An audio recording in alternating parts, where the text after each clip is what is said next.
Grab your drinks and have a seat. It's time for serial killers.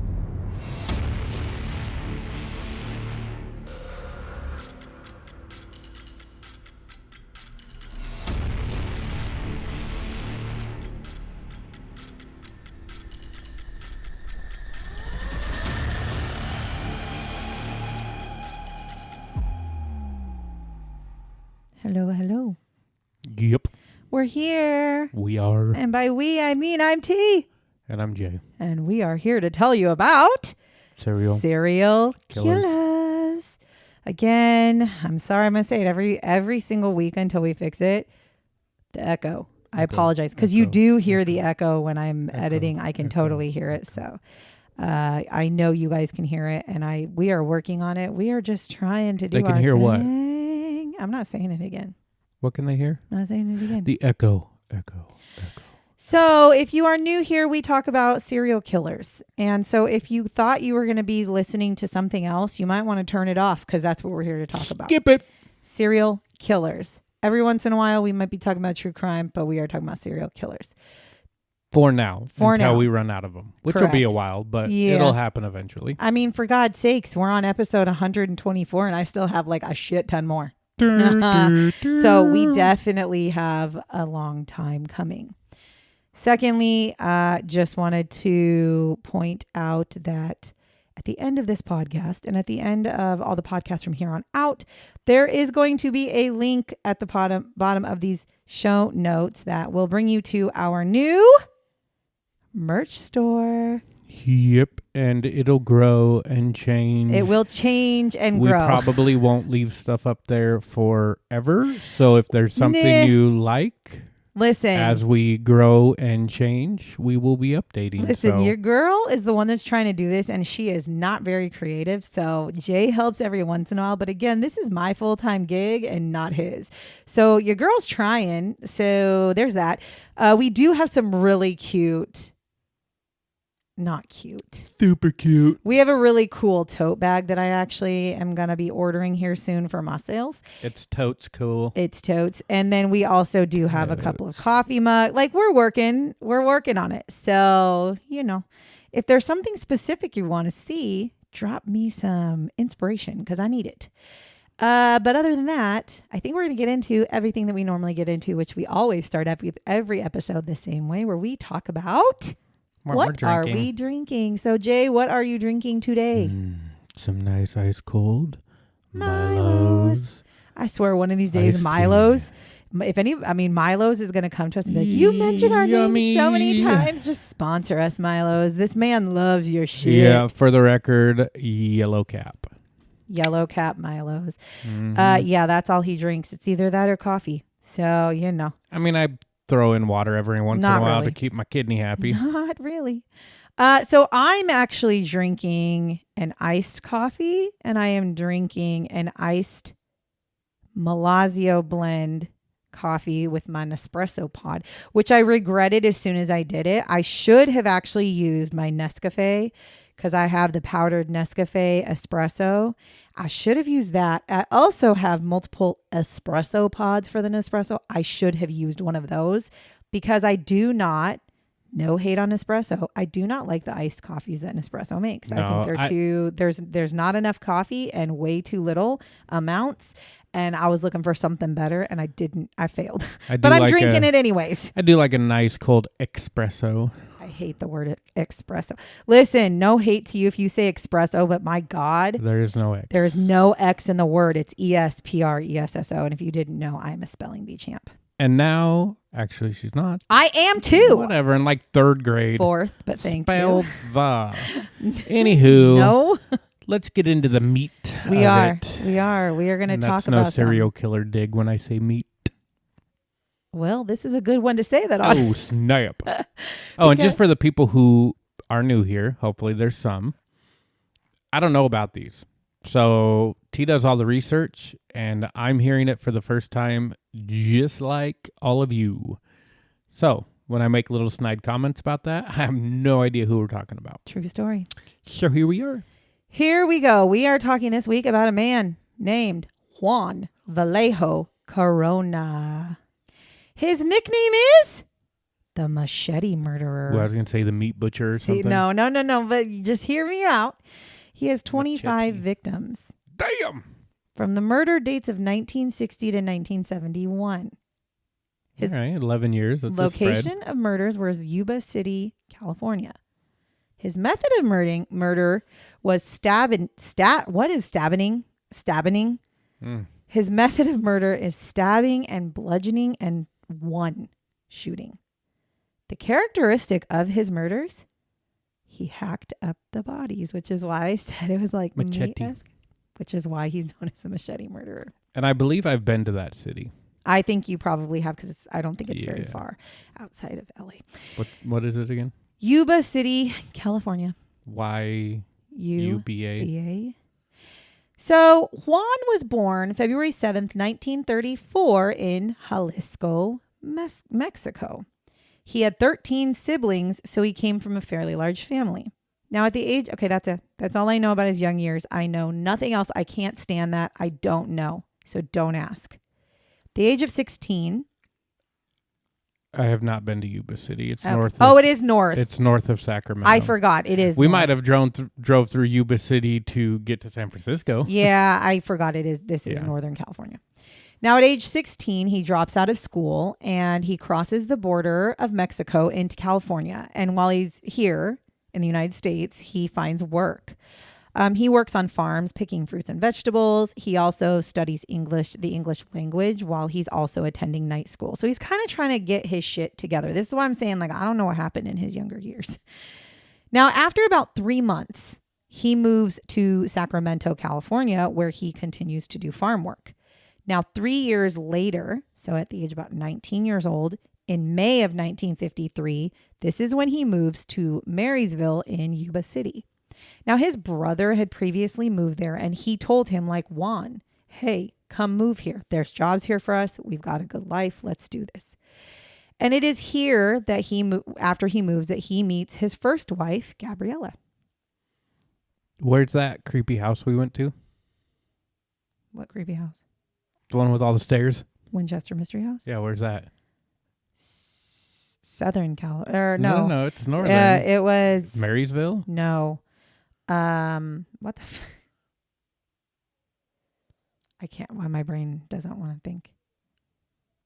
It is, I don't know where it is. San Jose. San Jose. Yeah, San Jose. For some reason, just Yuba City. None of this sounds familiar to me, so it's funny that you're saying that.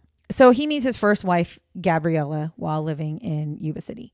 They end up getting married in Reno, Nevada, October 24th, 1953. So he meets her in May and gets married in October. That's my kind of marriage. Gentleman moves quick. If anybody wants to know, I only knew Jay for 4 months before we decided that we were going to get married. How can somebody get so far so fast? What does that even mean? Well, if she's willing. What are you talking about? Holiday Inn. Oh, if the lady's willing. Yeah. No, I was just thinking about the fact that I only was together with Jay for 4 months. But anyways. You knew me for longer. I knew who he was. My reputation. So in December of 1955, a very major flood occurs in Northern California. And it is one of the most destructive floods in the history of Northern California. 74 people are actually killed in the flood. And it is said that the devastation of this flood and the loss of the people had an extremely terrible effect on Juan's mental health. Like, he believed that all of the people that he was living with were ghosts. He believed that he was the only one who survived the flood, and he thought everybody around him were ghosts. He thought he was living in a land of ghosts. Now, I'm not sure if maybe that's what unlocked it, but it sounds like that wasn't the beginning. I could have been a trigger. To be fair, I don't know. Okay, I'm gonna preface the rest of this episode by saying this is why mental health is very important. And we will, spoiler alert, he ends up going on and getting diagnosed with schizophrenia. For those of you who do not know, schizophrenia is something that can be triggered by a very traumatic event. So there is a very, very high possibility that his schizophrenic stuff that he suffered from would never have happened had he not lived through the traumatic flood. That is Correct. a fact. So I just want to make that very clear. That is not to be mistaken with saying, please feel bad for him. That is not what I'm saying. I'm giving an explanation as to why potentially he did not kill or harm anybody until the 60s, when he could have been doing this the whole time. So he is one of those Duly people. noted. He's one of those people that I would probably venture to guess was not born a serial killer, but suffered a mental health crisis that turned him into one. Now, Juan's brother had him committed. He ends up getting committed in 1956 because of his mental health went crazy. He was committed to the DeWitt State Hospital on January 17th of 1956. And he was at this point diagnosed with schizophrenic reaction, the paranoid type. He received treatment for this while he was there. This treatment was 23 electric shock treatments. 3 months after he has been in this hospital, he is declared to have been recovered and is released from the hospital. Now, after he gets out, he is sent to Mexico. He is sent back to Mexico because it is discovered while he is in this facility that he had illegally been living in the United States. So he was deported. In 1959, he meets and marries for the second time Gloria. Now, together, him and Gloria have 4 children, all girls. I'm going to apologize right now because we have to get this recorded, but one of our fucking neighbors is outside whistling and being stupid with their dog. So apologies if you hear that in the background. So together they have 4 children. So Juan and Gloria move on, live their life. Okay, they live their life. Well, in 1962, Juan is able to re-enter the United States, and he does go through the proper channels to secure a green card, and he is able to come into the United States, and he does legally live here, and he does legally work here. Now, those who worked with him actually said that he was an extremely hard worker, but he did seem to have a pretty violent temper. He ends up, through all of his work, he ends up starting out as a laborer, kind of in the fields of farms, and he eventually works his way up to a licensed labor contractor. And what this does is it makes it to where he ends up being responsible for the hiring of workers for many different fruit ranches. So he basically works his way up through the ranks, I guess. Then in March of 1970, he is once again admitted to DeWitt Hospital and again receives treatment for schizophrenia. So he's seriously, you can see at this point, a complete shift. He had something traumatic happen, and all of a sudden his life is continuing to not be it's flipping upside down on the reg. Now, in March of 1971, because he was dealing with so much issues with his mental health, he was struggling to keep a job. He was struggling to make ends meet. He applies for welfare, but he is denied welfare. And it is said that he had been struggling with his mental health, which caused him to basically lose his entire business that he had created. It made him lose his jobs. He was unable to keep a job because of his mental health. Now, on May 19th of 1971, a farm owner who had hired Juan, who had hired Juan and was having Juan hire workers for him. He actually is walking around his peach orchard, and he's walking kind of just, doing the rounds. And he finds this freshly dug hole. Like, this hole is in the ground in between his peach trees and his peach orchard, which he found weird. However, I think most of the time it's kind of like, maybe an animal or something. He kind of ignores it. But the following day, he goes back as he's walking because he wants to see, is it still there? What can we do to fix it? And he sees that, this hole has been completely filled with dirt. Now he's very suspicious because he's like, it was kind of a big hole and it was completely empty yesterday. Now it's busy. It's busy. It's full today. I think something is not right here. So he actually ends up calling the police because he's very suspicious. I'm assuming there have been maybe other things. Yeah, I was going to say there'd have to be other things, because if I walked by a hole and then it was filled, I'd be like, somebody filled the hole. Yeah, it didn't say, but my assumption is he must have had some other things happening that he was like, okay, hold on, some things have been really strange lately. So he calls the police. The police show up. He shows them the hole that was covered up now but was freshly dug. The police start to dig through the hole and they find a body in this hole of a man. And they find this man who his cause of death is he had been stabbed to death and he had been hacked, not to pieces, but kind of. But hacked up. This ends up being the first of many bodies to be found on this peach orchard. So because they find a body, they decide, you know what? Bring out the dogs. We're gonna do a little bit of little bit of search on this property because the peach orchard man is going, what the fuck? There's a dead body in my property. I called y'all because I saw this hole. This is freaking me out. And they're like, that's weird. Maybe something else is going on here. So let's just kind of do some research. And they start to discover some pretty unsettling things as they're digging through the orchard. They uncover multiple other grave sites throughout the orchard. In one of the holes, they find 2 receipts for meat. And the receipt has a signature on it of one Juan Corona on it. And they're like, well, that's fucking strange. Then, as they're continuing to dig, they find more bodies. And in 2 of the other holes, they actually find bodies, of course. But they also find, in these 2 different holes, bank deposit slips with, again, one Juan Corona's name on it. So don't bury your trash with your dead people. And so they begin to ask around. And they say, listen, who the fuck is Juan Corona? And why is his shit inside these holes with these people? And as they're talking to people and they're unburying these bodies, witnesses are now saying, hold on. I saw that guy with Juan Corona. Like I saw him with Juan. Then he disappeared. So now the police are like, all right, we need to look into Juan a little closer. So they continue to investigate. And eventually they're like, we're going to go ahead and head to Juan's house because we kind of need to see what's going on. So again, remember, this happened on May 19th when they first discovered the body. So by May 26th, in the early hours of the morning, they are like, let's go to his house. So they show up in the early morning. They, of course, arrest him. And they start looking through his home. Obviously, search warrant, all that shit. While they're looking through his home, they do find knives that have bloodstains on them, a pistol, a machete with bloodstains on it, clothing with blood on it, a work ledger with a list of 34 names and dates. 7 of the known victims were in that ledger.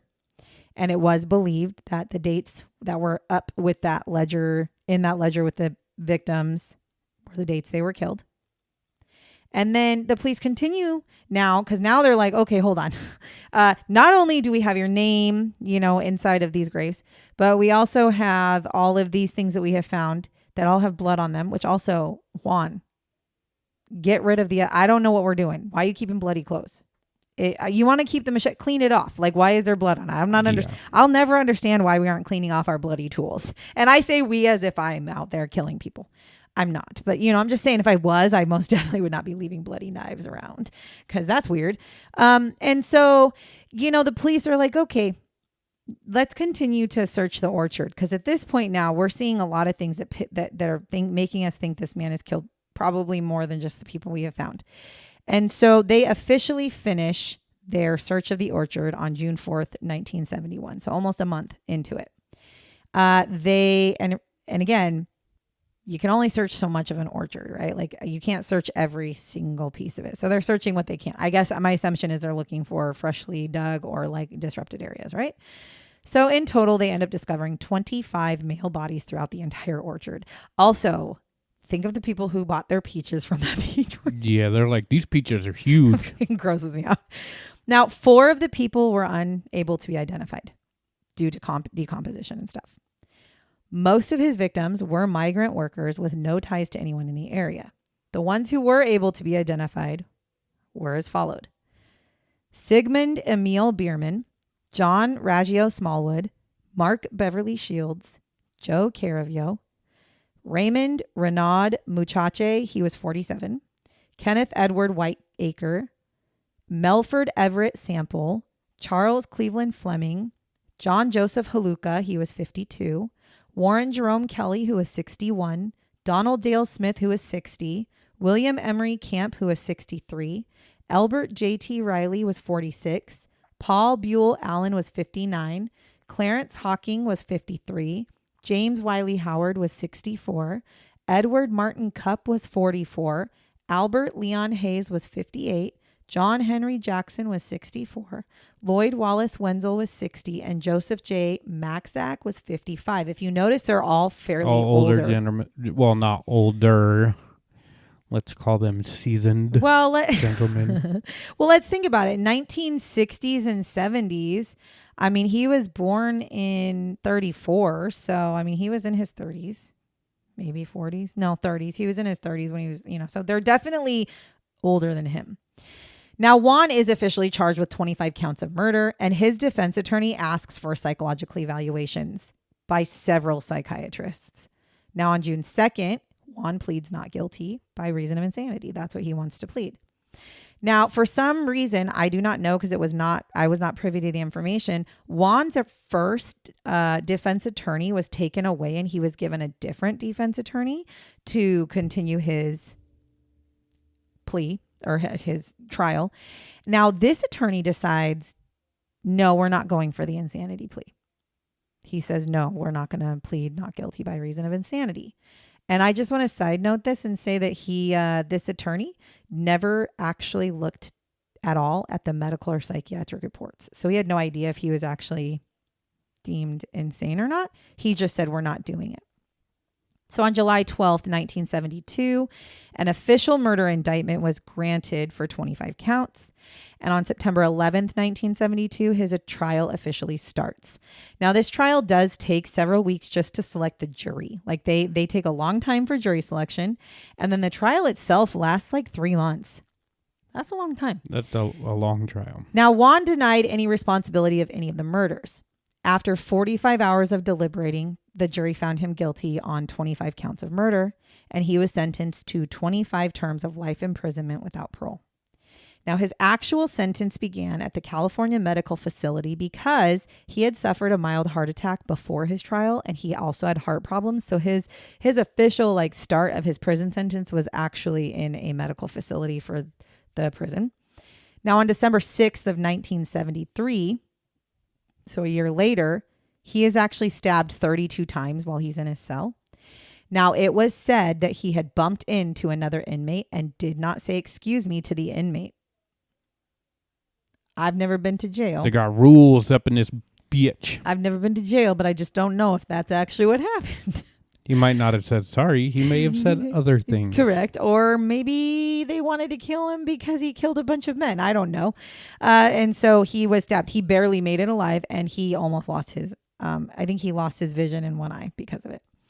4 inmates essentially were charged with this assault, but he did actually survive the attack.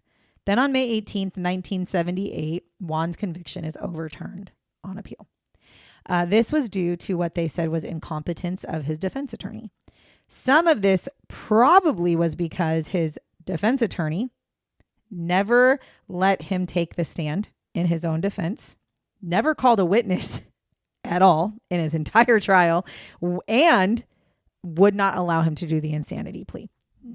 All the things that you would expect a defense attorney to do. Okay. Yeah, and he's nah.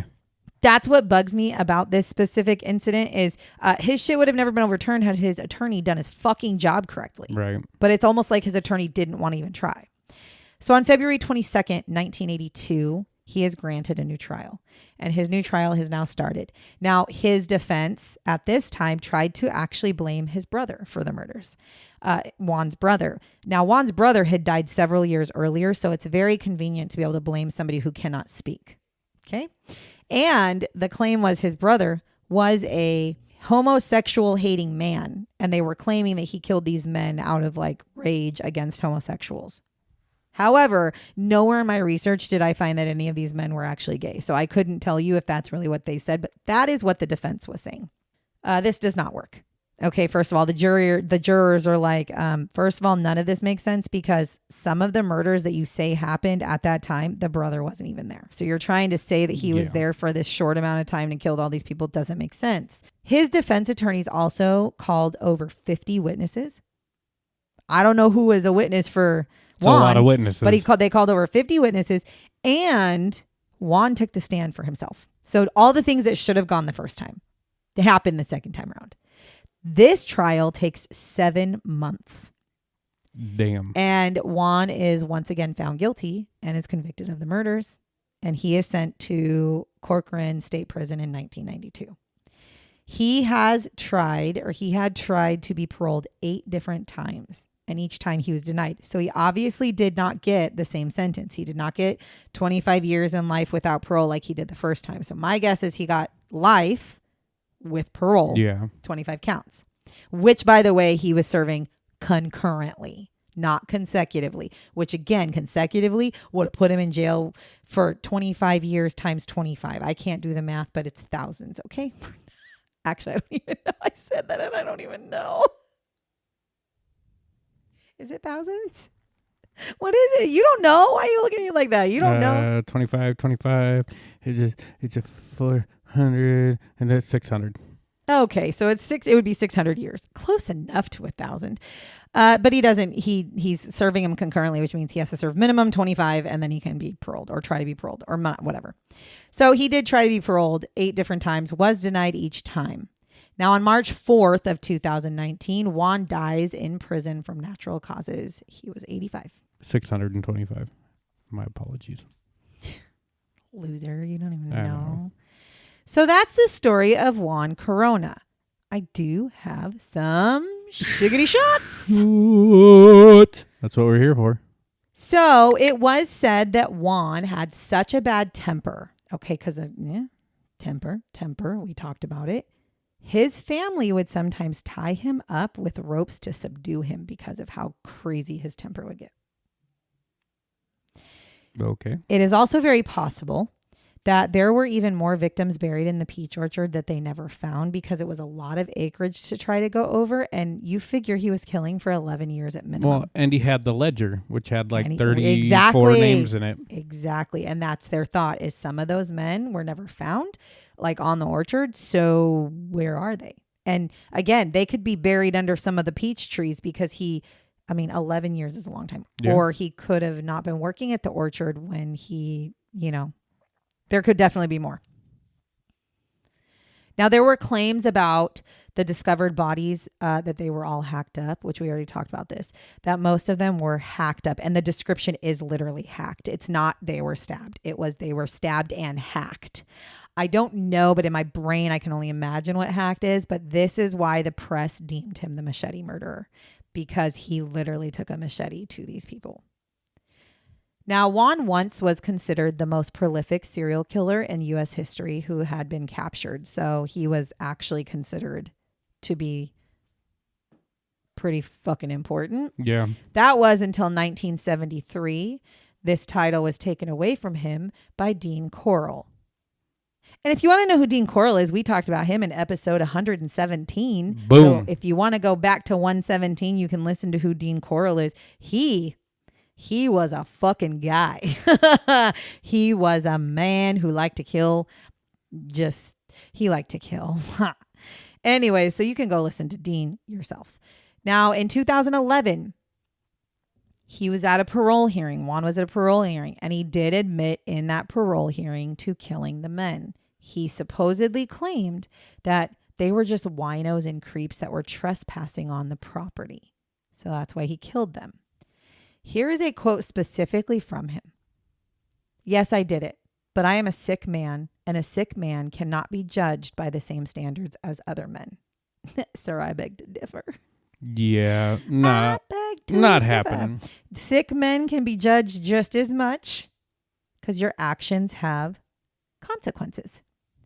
And finally, in 2016, he backtracked his statement of killing the men and said, when he was asked, because when you're going up for parole, you got to accept responsibility for what you're in prison for. That's how you get out. He said, and I quote, "I don't remember that I killed anyone. I don't remember that I did anything."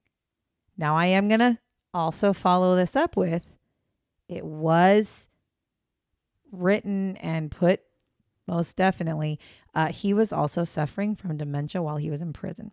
So it is very possible that he actually doesn't remember killing people in the later years of his life. Yeah. Didn't you say, though, he was diagnosed with schizophrenia? Yes.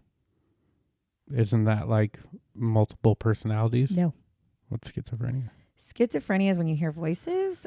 You will hear voices. Sometimes you can have hallucinations. You have lots of paranoid. And he had the paranoid type of schizophrenia too, which is where you're like, maybe you think the government's after you. You think people are trying to find you. So when somebody like in his brain, it is very possible that he killed these men because he thought that they were trespassing. He thought they were terrible and out to get him.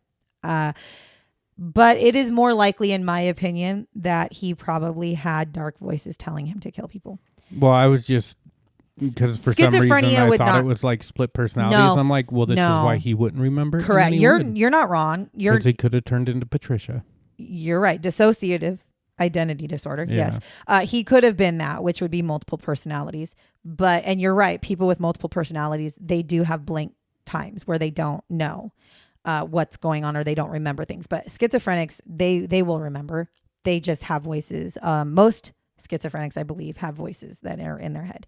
And if you want to know my credentials as to why I'm talking about this, it's because I actually do have a psychology degree.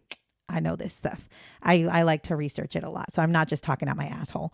But So in 2016, he had already been suffering from dementia. So there is a very high possibility that in 2011, he did admit to killing. And then in 2016, he had no recollection because of his dementia. I'm not giving him an excuse.